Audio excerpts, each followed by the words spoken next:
Those federal agencies leverage private sector jobs. The three that I want to talk about are NIH and FDA and the National Security Agency working with NIST. When you look at that alone, that generates over 50,000 jobs in the private sector. In Becton Dickerson, in Hunt Valley right now, they have 2,000 people making medical devices. They are a global company, a $6 billion global company, and one of the reasons they're in Maryland is because of NIH, FDA, Johns Hopkins, and the University of Maryland. Now that's government, having government jobs, but creating private sector jobs. We've got to give you predictability on the tax code. Since 1987, there's been over 150 temporary provisions added to the tax code. How do you make decisions if you don't know what the law is going to be in the tax code? We have people today who are asking to invest in alternative renewable energy sources. You don't know what the credits will be extended or not extended. We need to give you more predictability. If you know the ground rules, the American economy will take off much more aggressively. I agree with Senator Mikulski, we need fundamental change in our tax code. I don't know if that can happen overnight. That's going to take a little bit longer, but at least we can make these provisions, either get rid of them or make them permanent.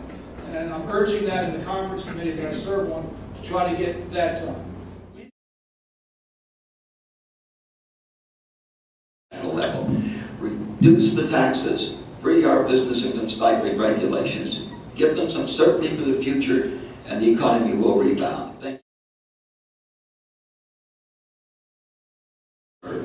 We have a tremendous opportunity in the state of Maryland in the 95 corridor as it relates to cybersecurity.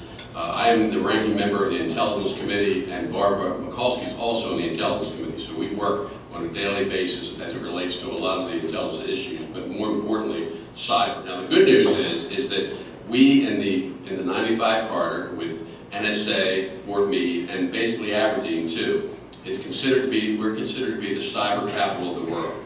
We have more people now working on the cyber threat than probably any other country in the world, and they're smart people. And these are all high-paying jobs. So as far as the question is concerned about the threat to the federal budget, I believe very strongly that if there's one area that's going to do better from a budget perspective, it's going to be in the area of cyber and space, but especially cyber.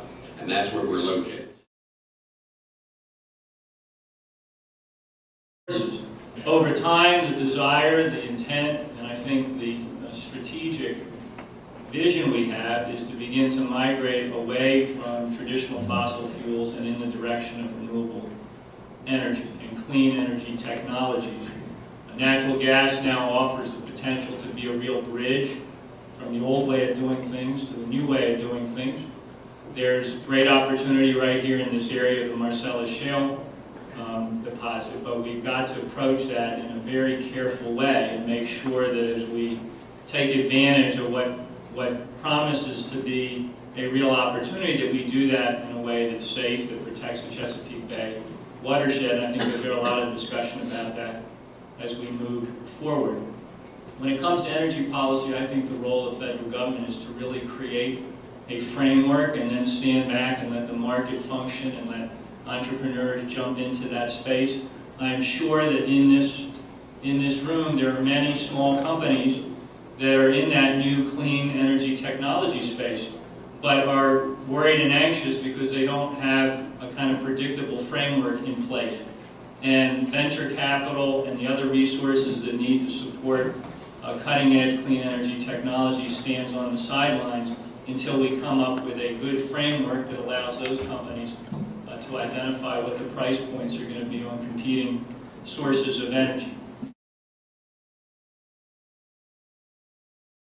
We hold hearings on natural gas, science, exploration, and especially hydrofracturing.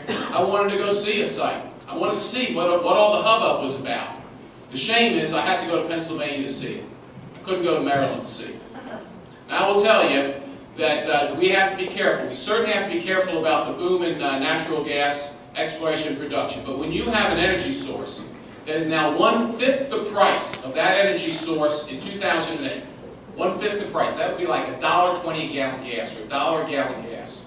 You have got to say that the American economy ought to be taking advantage of it to regain our supremacy as an energy producer for the world. Natural gas has a lot of advantages, including a very low cost, a real advantage if you explore for it and keep it in this country. You actually have a tremendous economic advantage because shipping it across the seas involves liquefaction and shipping very expensive. So if we can produce it here in America, all the industries that depend on energy, that are energy intensive, read here manufacturing industries, a lot of manufacturing industries have an intrinsic advantage now to be here in America. We actually marked up a surface transportation bill this past Thursday and Friday in our transportation committee.